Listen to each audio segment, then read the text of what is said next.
أعوذ بالله من الشيطان الرجيم بسم الله الرحمن الرحيم. Parmi les bienfaits d'Allah subhanahu wa ta'ala sur ses serviteurs figure le fait qu'il ait créé pour eux, à partir d'eux, des épouses, afin qu'ils trouvent auprès d'elles sérénité, tranquillité, affection, tendresse, miséricorde et amour.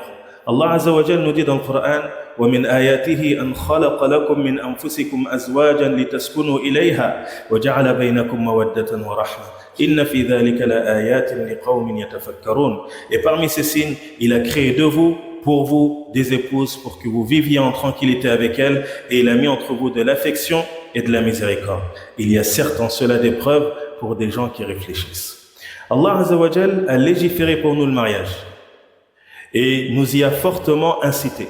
Il nous dit subhanahu: وَأَنْكِحُوا الْأَيَامَ مِنْكُمْ وَالصَّالِحِينَ مِنْ عِبَادِكُمْ وَإِمَائِكُمْ إِنْ يَكُونُوا فُقَرَاءَ يُغْنِهِمُ اللَّهُ مِنْ فَضْلِهِ وَاللَّهُ وَاسِعٌ عَلِيمٌ. Mariez les célibataires d'entre vous et les gens vertueux parmi vos esclaves, hommes et femmes. S'ils sont besogneux, yani s'ils sont pauvres, Allah les rendra riches par sa grâce, car la grâce d'Allah est immense et il est omniscient. Et il dit aussi subhanahu: فَانْكِحُوا مَا طَابَ لَكُم مِّنَ النِّسَاءِ مَثْنَى وَثُلَاثَ وَرُبَاعَ. Mariez celles qui vous plaisent parmi les femmes. Et le prophète sallallahu alayhi wa sallam a également encouragé les gens au mariage, en particulier les jeunes. Il nous dit sallallahu alayhi wa sallam: ô vous les jeunes, que celui qui en a la capacité se marie, car cela aide à baisser le regard et à préserver la chasteté, et que celui qui n'en a pas la capacité jeûne, car cela lui sera une protection. Donc là, le prophète sallallahu alayhi wa sallam, il s'adresse aux gens, et plus spécifiquement aux jeunes, que celui qui a la capacité de se marier, c'est-à-dire la capacité financière et physique, capacité financière de pouvoir assumer un foyer, capacité physique de pouvoir donner les droits à sa femme, qu'il se marie. C'est un ordre. Pourquoi? Car cela va l'aider à baisser le regard. Cela va le faciliter à préserver sa chasteté, à ne pas tomber dans la fornication, à ne pas tomber dans ce qu'Allah subhanahu wa ta'ala lui a interdit. Et que celui qui n'a pas cette capacité-là, jeune. Donc toi, tu vas être dans une de ces deux cases. Soit tu es en capacité de te marier, dans ces cas-là, on t'ordonne de te marier. Soit tu es dans l'incapacité de te marier, dans ce cas-là, ce qui t'est légiféré, c'est de jeûner. Et ce jeûne va être une protection pour toi. Le prophète sallallahu alayhi wa sallam a aussi réprimandé celui qui voulait s'abstenir de se marier sous prétexte de se consacrer entièrement à l'adoration d'Allah subhanahu wa ta'ala. Il lui dit sallallahu alayhi wa sallam: par Allah, je suis certes celui d'entre vous qui craint le plus Allah et le plus pieux, mais je jeûne et je mange, je prie et je dors, et je me marie avec les femmes. Celui qui se détourne de ma sunna ne fait pas partie des miens. Et cela en raison des nombreux bienfaits du mariage. Parmi elles, la préservation de la chasteté, la protection du regard, la recherche de sérénité et stabilité, la procréation et bien d'autres intérêts religieux et mondains. Serviteurs d'Allah, malgré tous ces bienfaits et ces fortes incitations au mariage, certains obstacles se dressent sur le chemin du mariage. Et on va en évoquer quelques-uns, ainsi que des solutions pour surmonter ces obstacles-là afin de faciliter le mariage. Premier point, le refus ou le fait de retarder le mariage. Certains hommes et certaines femmes tardent à se marier sous prétexte de vouloir finir les études, obtenir un emploi ou par peur de responsabilités telles que subvenir aux besoins d'un foyer ou élever des enfants. Ainsi, ils passent à côté de nombreux bienfaits en retardant le mariage. Or, Allah Azza wa Jal a promis la subsistance et son soutien à ceux qui font les causes. Allah il nous dit subhanahu wa ta'ala, après avoir incité au mariage: إِنْ يَكُونُوا فُقَرَاءَ يُغْنِهِمُ اللَّهُ مِنْ فَضْلِهِ وَاللَّهُ وَاسِعٌ عَلِيمٌ. Et s'ils sont pauvres, Allah les rendra riches par sa grâce, car la grâce d'Allah est immense et il est omniscient. Et le prophète sallallahu alayhi wa sallam nous dit: ثَلَاثَةٌ حَقٌّ عَلَى اللَّهِ عَوْنُهُمْ. C'est un devoir pour Allah que d'aider trois personnes: le combattant dans le sentier d'Allah, l'esclave qui veut s'affranchir et s'acquitter de son contrat, et celui qui se marie dans le but de préserver sa chasteté. Donc tu vois que dans le mariage, il y a beaucoup de facilité. Peut-être que ta vie de célibataire, elle est dure, mais en te mariant, Allah il va t'ouvrir beaucoup de portes. Il y a beaucoup de facilités qui vont s'ouvrir à toi. Beaucoup de portes vont s'ouvrir à toi. Tu verras de la baraka dans ce mariage-là. Donc le mariage, c'est pas quelque chose à retarder. T'as des gens qui pensent que pour se marier, il faut 15, 20 000, 30 000 euros, 50 000 euros, 100 000 euros. Là, doucement, doucement. La vie dans le mariage, c'est doucement, doucement, brique par brique. T'as pas besoin d'un capital de 50, 60, 70 000. Et le strict minimum, c'est quoi? De faire le mariage religieux. Ça, c'est le strict minimum, de faire le halal. Parce qu'on sait tous aujourd'hui que beaucoup de gens, ils sont dans des relations qui sont illicites. Ça, c'est la réalité du terrain. Il faut pas qu'on se voile la face. Et beaucoup de parents, ils savent pas ce qui se passe dehors, malheureusement. Ils savent pas leurs enfants, leurs garçons, leurs femmes, leurs filles, ce qu'ils font dehors. Il y a beaucoup de relations illicites, beaucoup. Beaucoup de jeunes, ils sont dans la fornication. Et beaucoup, ils veulent pas se marier. Beaucoup, ils veulent profiter de leur jeunesse, soi-disant. Profiter de ta jeunesse, tu profites de ta jeunesse dans l'obéissance à Allah subhanahu wa ta'ala. La différence qu'il y a dans la relation illicite et la relation licite, c'est ce halal, le contrat religieux, qui ne prend pas plus de 5 minutes, qui requiert juste la présence de 4 personnes. Le prétendant, le tuteur de la fille et 2 témoins qui doivent être connus pour leur droiture. Qaboul, hijab, sadaq, tout simple. Et c'est bouclé. Religieusement parlant, vous êtes dans une relation qui est licite. Ça ne demande même pas d'argent. Tu peux faire ce contrat religieux, faire un petit repas entre les 2 familles et c'est terminé. Après, il y a le mariage à la mairie avec la salle et tout ça, ça peut attendre. C'est pas des choses qui doivent être faites dans l'immédiat. Mais al-muhim, c'est quoi? C'est d'être dans une relation qui est licite. Les études n'empêchent pas le mariage. Les études n'empêchent pas le mariage. T'en as beaucoup, ils vont dire, surtout parmi les tuteurs, non, elle est trop jeune, elle est en train de faire ses études. Non, il est trop jeune, il fait ses études. Dès qu'il aura fini ses études. Mais peut-être que lui, il est dans le besoin de se marier maintenant. Peut-être qu'elle aussi, elle est dans le besoin de se marier maintenant. Et qu'elle ne peut pas attendre, ou qu'il ne peut pas attendre d'avoir fini ses études pour aller se marier. Peut-être qu'en lui disant ça, tu le confrontes à tomber dans le haram, à tomber dans la fornication. Et tu as ta part de responsabilité en tant que tuteur dans ça. Parce que c'est au tuteur de marier sa fille. Si ta fille, elle vient, elle te dit, j'ai trouvé quelqu'un, je veux me marier, facilite-lui le mariage. Car si tu lui mets des complications, si tu rends le mariage difficile pour elle, sache que la fornication, elle est facile. Sache que le haram, il est facile. Et tu auras ta part de responsabilité dans ça. Essayez de trouver des solutions. Et pour les tuteurs aussi, qui se réfèrent à la religion, qui posent des questions, est-ce que ça peut empêcher le mariage? Appelle un imam, appelle un savant. Tu demandes, j'ai ma fille qui veut se marier, j'ai mon fils qui veut se marier. Il a tel âge, il fait des études, il fait ci, il fait ça. Moi, je voulais lui interdire, mais lui, il veut se marier à cause de telle et telle chose. Qu'est-ce que dit la religion par rapport à ça? Consulte la religion parce que c'est une affaire religieuse. C'est une affaire religieuse. Et quand tu regardes l'état des jeunes, tu t'attristes. Tu t'attristes. Le mariage, c'est un fondement pour le jeune. Et le fait de mettre des complications dans ce mariage-là, ça ouvre des facilités à tomber dans le haram. Ça fait des enfants qui sont conçus hors mariage. Ça fait des relations hors mariage, des relations interdites.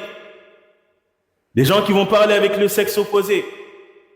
Et tout ça, c'est des portes qui mènent au zina. Tout simplement. Et parmi les choses aussi qui bloquent, c'est les dots élevées et les dépenses excessives.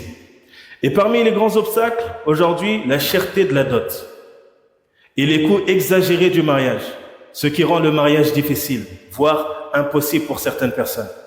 Bien que la dot soit légiférée, comme Allah Azza wa Jal dit, et donner aux femmes leur dot de bonne grâce, mais il ne convient pas de tomber dans l'exagération au point que cela devient un frein au mariage. Et la sunna du prophète sallallahu alayhi wa sallam est de faciliter le mariage, sans exagération. Les dots des épouses et des filles du prophète sallallahu alayhi wa sallam étaient modestes, simples et abordables. Et la dot, il faut savoir une chose, c'est que c'est pas le prix de la fille. T'achètes pas la femme par la dot. Ça définit pas la valeur de la femme, la dot. Donc ça, beaucoup ils pensent comme ça, alors que ça n'a rien à voir avec ça. La dot, c'est juste un droit qu'Allah il a donné à la femme. Mais ça définit en rien la valeur de la femme. Tu peux donner des milliards, ça équivaut pas à cette femme-là. Ça équivaut pas à ta fille. Donc la dot, c'est pas un prix que tu payes pour avoir la femme. Ta fille, c'est pas une marchandise. Ça, c'est un premier point. Et le deuxième point, c'est que le prophète sallallahu alayhi wa sallam, il nous dit que les femmes qui ont le plus de baraka, ou bien dans les mariages dans lesquels il y a le plus de baraka, c'est les mariages dans lesquels les dépenses ont été minimes. Donc ça, c'est quelque chose de demandé. Car le but quand tu maries ta fille, c'est qu'elle soit heureuse dans son foyer. C'est de la marier à quelqu'un de convenable. Comme il dit le prophète sallallahu alayhi wa sallam, lorsque vient à vous quelqu'un dont vous agréez sa religion et son comportement, mariez-le. Il n'a pas dit le plus riche. Après, si tu trouves quelqu'un qui est pieux et il a de l'argent, alhamdulillah, c'est un bien.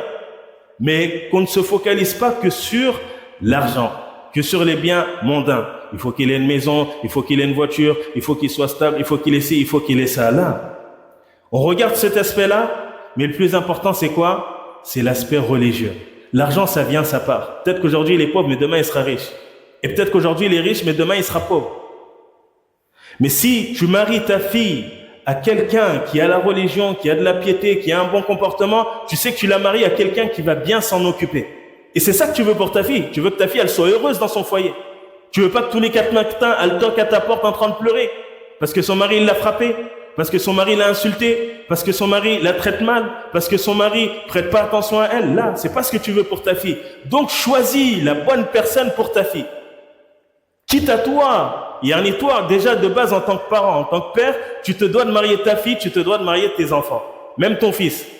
À partir du moment où tu vois qu'il atteint un âge où il a besoin de se marier et qu'il te demande et qu'il n'a pas les moyens de se marier, toi, en tant que père, tu te dois de le marier. Tu vas dépenser ton argent pour marier ton enfant. Ta fille aussi, pareil. Tu vois qu'elle atteint un âge où elle a besoin de se marier, à toi de chercher aussi de ton côté. Tu trouves quelqu'un, tu vois que s'il a un bon comportement, c'est quelqu'un qui est assidu aux prières, c'est quelqu'un qui est bien religieusement, propose-lui ta fille, ça c'est un bien. Et nos pieux prédécesseurs, c'était sur ça qu'ils étaient. Omar ibn al-Khattab, radiyallahu anhu, quand sa fille Hafsa, elle a perdu son mari, il est parti la proposer au compagnon du prophète, alayhi salatu wassalam. Il a demandé à Osman. Osman, il a réfléchi, il s'est dit, non, je veux pas me marier pour le moment. Ensuite, il allait voir Abu Bakr. Il lui a proposé sa fille. Abu Bakr, il lui a dit, je vais réfléchir. Il lui a rien dit. Et après, c'est le prophète sallallahu alayhi wa sallam qui est parti, l'a demandé en mariage. Saïd ibn al-Musayyib, qui est le meilleur des tabi'in, sa fille, elle a été demandée en mariage pour le fils du gouverneur. Il a refusé. Parce qu'il voyait que c'était pas quelqu'un qui était convenable pour sa fille. La fille du gouverneur. Tu maries ta fille au fils du gouverneur, tu viens d'ouvrir les portes de la dunya devant toi. Mais lui, c'est pas ce qu'il a regardé, c'est pas ça qui l'intéresse. Il a refusé. Et ce refus, il lui a valu des problèmes avec le gouverneur après. Et il est parti le marier à qui? À un étudiant en sciences. Un étudiant en sciences qui était pauvre. Il venait de perdre sa femme. Pendant plusieurs jours, Saïd ibn al-Musayyib, il l'a pas vu. Lorsqu'il l'a revu, il lui a dit, ça fait longtemps qu'on t'a pas vu, il lui a dit, j'ai perdu ma femme. Il lui a dit, pourquoi tu ne nous as pas informés? Pourquoi tu ne nous as pas informés? Ensuite, il lui a dit, tu comptes te remarier? Il lui a dit, non, qui c'est qui va me marier? Moi, je suis pauvre. J'ai rien si ce n'est 2 dirhams. Il lui a dit, mais moi, je te marie. Et sa fille, c'était une savante. Elle faisait partie des plus belles femmes. Et il lui a marié. Il lui a marié et le soir même, il lui ramène sa femme. Il y croyait même pas. Il s'est dit, ce jour-là, il avait jeûné. C'était l'heure du Maghreb. La porte. Il y a quelqu'un qui toque à la porte. Il se dit, c'est qui? Il entend, c'est Saïd. Il a dit, il a pensé à tous les Saïd qu'il connaît, si ce n'est Saïd ibn al-Musayyib. Parce qu'il sait que Saïd ibn al-Musayyib, ça fait plus de 40 ans, il connaît que la mosquée et sa maison. Il n'a jamais raté une prière pendant 40 ans derrière l'imam. Plus de 40 ans. Donc il a pensé à tout le monde, si ce n'est Saïd ibn al-Musayyib. Il ouvre la porte, il voit qui devant lui, son cheikh, Saïd ibn al-Musayyib. Il lui a dit, vu que tu es quelqu'un qui a connu le mariage et que maintenant tu n'as plus de femme, j'ai pensé que tu ne voudrais pas passer la nuit sans avoir ta femme à tes côtés, donc je l'ai ramenée. Et il a regardé derrière elle, il y avait cette femme-là. Il a dit, quand il l'a vue, il a vu l'une des plus belles femmes qu'il n'a jamais vues. Après le mariage, il a voulu se lever pour aller aux assises de Saïd ibn al-Musayyib, pour aller apprendre de sa science. Elle lui a dit, tu vas où? Il a dit, je vais aller apprendre la science de Saïd ibn al-Musayyib. Elle lui a dit, assieds-toi. Je vais t'enseigner la science de Saïd ibn al-Musayyib.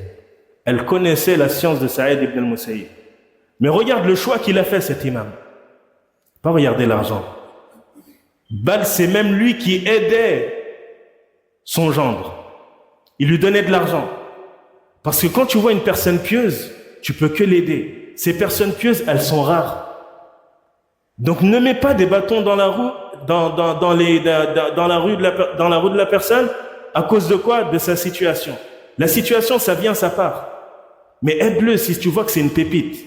Aide-le, marie-le, et aide-le comme tu peux. Car tu sais qu'il va bien s'occuper de ta fille. Et c'est ça que chaque tuteur souhaite pour sa fille.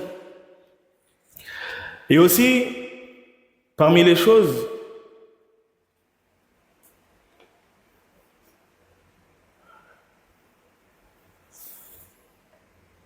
qui sont importantes, c'est que beaucoup, parmi les tuteurs des filles, ils bloquent le mariage à leurs filles, injustement, sans raison valable. C'est pour ça que je vous dis, consultez la religion pour savoir les arguments que j'ai, est-ce qu'ils sont valables auprès d'Allah Azza wa Jal ou pas. Il rapportait une histoire d'une femme. Cette femme-là, beaucoup de prétendants sont venus pour la demander en mariage. Et à chaque fois, son père y refusait. Du coup, elle a pris de l'âge, jusqu'à elle est tombée gravement malade. Sur son lit d'hôpital, son père il va la voir. La fille, elle lui dit, papa, dis Amin. Il dit Amin. Il dit, dis Amin. Il dit Amin. Mais pourquoi, ma fille? Il lui dit qu'Allah te prive du paradis tout comme tu m'as privé du mariage. Qu'Allah te prive du paradis tout comme tu m'as privé du mariage. Non, il l'a privé injustement. Regarde l'invocation qu'elle fait contre son père, qui est son père. Mais elle l'a privé de quelque chose qui est énorme. Beaucoup de parents, ils oublient qu'ils étaient jeunes. Beaucoup de parents, ils oublient la réalité du terrain. Aujourd'hui, c'est plus comme il y a 50 ans. Aujourd'hui, les tentations, elles sont à portée de main. Dehors, à l'intérieur, dans les téléphones, partout, les gens, ils sont tentés. Fitna, azim. C'est ça qu'il faut prendre en considération. Préservez vos enfants. Facilitez le mariage. Tu lui facilites pas le mariage, il risque de tomber dans le haram. Il risque de te ramener des enfants qui sont conçus hors mariage. Il va faire tomber la honte sur toi et sur toute la famille. Donc facilitez le mariage. Trouvez des bonnes personnes pour vos enfants. Qu'Allah subhanahu wa ta'ala réforme la umma. ربنا آتنا في الدنيا حسنة وفي الآخرة حسنة وقنا عذاب النار